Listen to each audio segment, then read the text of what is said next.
Histórias assombradas.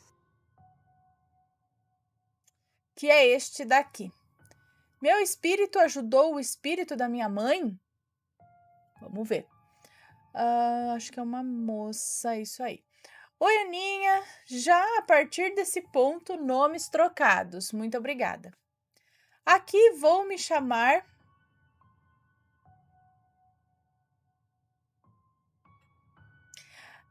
tá. Se for... Ela é a fulana. Se for...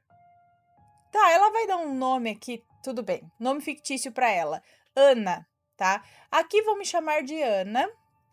E chamarei a minha mãe, acredito, de Cecília.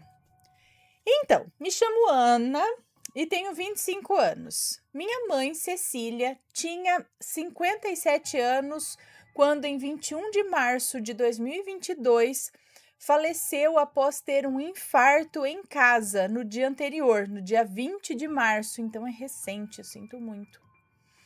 Após passar mal, ela foi levada à UPA já desacordada e não ficou mais consciente. Fiquei com ela na UPA, fui com ela de ambulância para o hospital, estive com ela na UTI. Em todos os momentos, todos os médicos diziam o mesmo. Seu caso era muito, mas muito grave. O médico da UTI foi categórico e disse: se ela não falecer ainda pela madrugada, vai ocorrer nas próximas horas, pois o comprometimento cerebral foi muito grande. O coração dela está muito fraco. Numa situação convencional de infarto, usaríamos 40 miligramas de noradrenalina, mas ela está em 200 miligramas e não melhora. Ana, eu desabei, mas eu juro para você que eu não acreditava que ela ia falecer, pois essa não era uma possibilidade para mim, não podia acontecer, não tinha como ser. Enfim, no dia 21 de março de 2022, recebemos a ligação e fomos até o hospital. E aqui fica a primeira experiência espiritual que tive. Eu vi a minha mãe no morgue.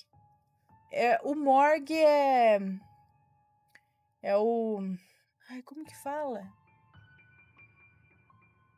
Necrotério, é isso? E diferente da UPA e da UTI, onde ela estava inconsciente, eu sentia que ela, a energia dela, quem ela era, sabe, não estava mais ali.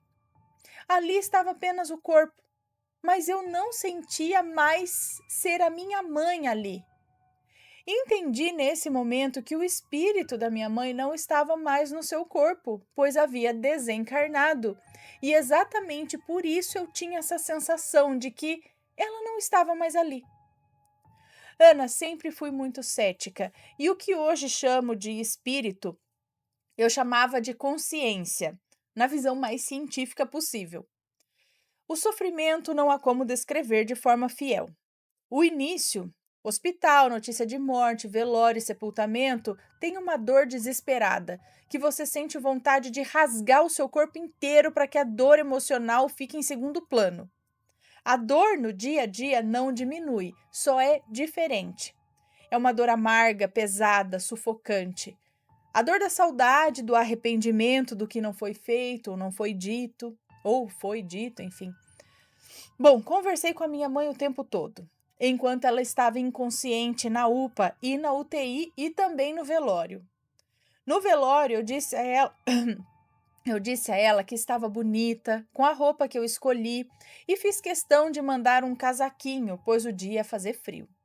Mandei também os brincos que havia dado para ela em algum Dia das Mães nos anos anteriores. Ela era linda, Ana. Quando cheguei em casa, continuei e continuo conversando com ela, contando o que eu estou fazendo, o que eu vou fazer, pedindo conselhos. No entanto, nunca a senti perto de mim. Desde o primeiro dia, eu peço que ela apareça em sonho para mim, repetindo sempre assim: mãe, quero que você apareça para mim em um sonho. Eu quero te ver, eu quero que você venha me ver e me permita sentir que está comigo. Mas nada. Cheguei a sonhar com ela, mas mal lembrava do sonho ao acordar. Até que no dia 24 de abril de 2022, tudo mudou. 1 mês e 3 dias depois de seu falecimento, num domingo, acordei às 6 da manhã com o meu pai e com meu irmão fazendo barulho. Fiquei acordada, mexendo no celular, até que às 9 horas o sono foi pesando e nessa hora eu fiz algo que não havia feito antes. Eu pedi para Jesus para que ele permitisse ver a minha mãe. Ana, isso foi muito difícil, pois faz muitos e muitos anos que eu me considero agnóstica e pensava que se Deus existisse, eu não tinha interesse algum em seguir. Então eu dormi e sonhei. O sonho mais real e mais incrível que já tive. Estava num grande galpão em algo que parecia uma festa.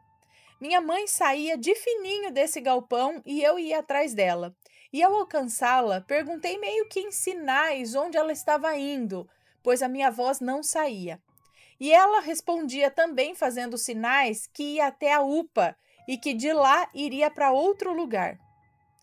Eu voltava para o galpão onde todos estavam reunidos e quando meu irmão chegava, eu dizia assim: Diogo, a mãe foi no médico, eu estou indo atrás dela. Então eu chegava no hospital e ele tinha 2 recepções, uma no exterior e uma no interior do hospital. Uma observação aqui: era a mesma UPA onde minha mãe faleceu. A única diferença era essa recepção exterior. Entrando na recepção interna, eu vi minha mãe parada. Ela estava com um vestido branco, com flores amarelas e o cabelinho preso num coque baixo. Ela parecia estar com medo, assustada. Estava um pouquinho chorosa, com a mão no peito. Eu percebi naquele momento que ela não havia sido atendida e comecei desesperadamente a pedir na recepção para que a atendessem. Moça, pelo amor de Deus, minha mãe quase infartou há algumas semanas. Vocês precisam atendê-la com urgência. Mas ninguém olhava para mim ou me dava atenção. Eu seguia repetindo isso, que minha mãe precisava de atendimento urgente, pois havia quase infartado há algumas semanas. Repetia isso para muitos funcionários do hospital, mas nada acontecia. Eu corria de um lado para o outro pedindo ajuda até que entrei na sala onde a qualificação da gravidade do atendimento é realizada com os pacientes, aquela triagem, sabe? E a enfermeira me disse que o nome da minha mãe nem estava na lista. Ou seja, ela não havia sido atendida pela recepção. Eu ficava ainda mais desesperada e tinha o sentimento que minha mãe me seguia o tempo todo por onde eu ia. Estava atrás de mim ainda chorando e com a mão no peito. Lembrando que a minha voz mal saía nesse sonho, então o desespero era ainda maior. Quem aí já sonhou desse jeito, quando você quer falar e a voz não sai? Então eu ia para a recepção externa e uma moça me atendeu. Quando repeti a necessidade de atender minha mãe com urgência, ela olhava para mim com pena e chorava. Tentava me ajudar, mas não conseguia cadastrar a minha mãe para o atendimento. E eu a ouvi dizendo para alguém que não conseguia cadastrar a minha mãe, pois ela tinha o número 17 na carteirinha dela. Eu ouvia isso e, em desespero, falava com o rapaz: Moço, pelo amor de Deus, minha mãe está passando mal e quase infartou há algumas semanas. Vocês precisam atendê-la. E ela dizia apenas assim: Acabei de cadastrar ela aqui. E eu, paranoica como sou, pensei: Vou perguntar o nome dele, pois se algo der errado, eu volto aqui e falo com ele diretamente. Perguntei seu nome e ele apenas respondeu 17. Ana, preciso dizer que o número 17 antes desse dia não era nada. Eu nem pensava. Nada, não significava nada para mim. Depois disso, depois desse rapaz me falar que conseguiu cadastrar a minha mãe, ela sumiu. Eu já não a via mais. Procurei por todo o hospital, mas já não havia mais. Quase acordando desse sonho, segundos antes de abrir os olhos, ouvi na minha porta a voz da minha mãe dizendo: Ana, vamos, Ana. E abri os olhos. Ana, agora Ana, eu tinha certeza que aquele dia seria terrível. Eu havia escutado a voz da minha mãe na porta do meu quarto, mas não iria conversar com ela. Mas foi um sonho tão específico que pensei, vou pesquisar sobre o número 17. E cheguei até essa definição. O 17 é tradicionalmente considerado um número asiago. Asiago? O que é isso, gente? Pois um anagrama de seu número romano, né, XVI, é VIXI, que em latim significa, que é vixe, não, VIXI, que em latim significa eu vivi, ou seja, estou morto. É isso? Ana do céu, quando eu vi isso, todo o sonho passou a se desenrolar na minha cabeça.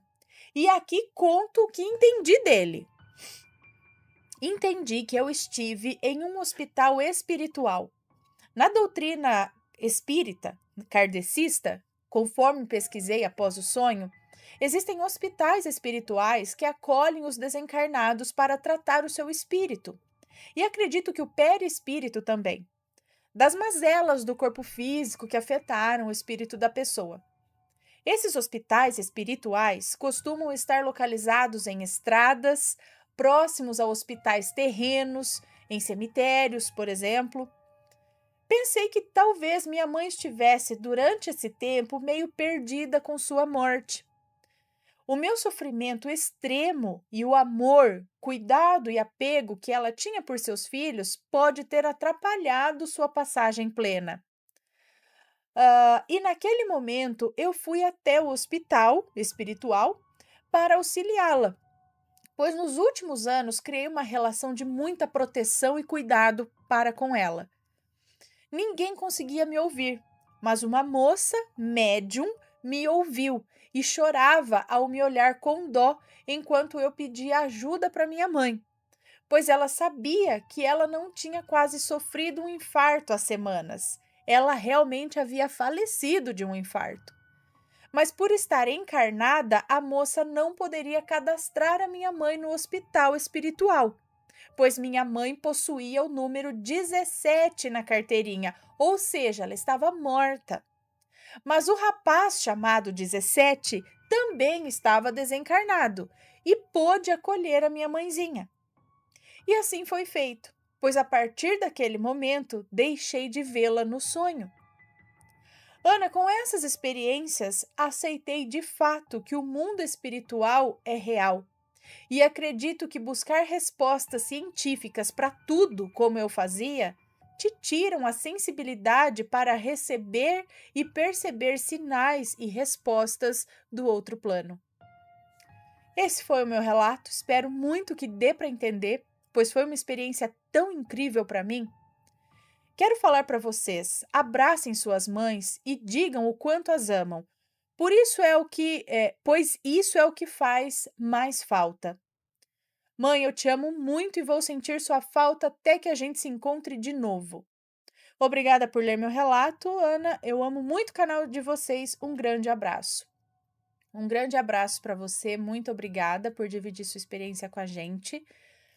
E que interessante esse lance, né, do número que ficou na cabeça dela. Eu ia falar aqui que eu acho que ela estava, realmente, essa interpretação que você deu aí, que é um hospital espiritual, mas eu não tinha atinado também o lance da moça que estava nesse hospital ser encarnada, uma médium que não estava conseguindo, ela não ia conseguir passar ela para o lado de lá, alguma coisa assim. É interessante, bem interessante, não é?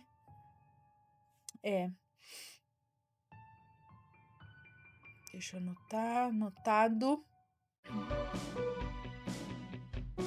E aí, tá gostando dos relatos? Então o que você acha de deixar um like aí no vídeo, hein? Gosta dos relatos? Deixa o seu like, mesmo que seja nos cortes.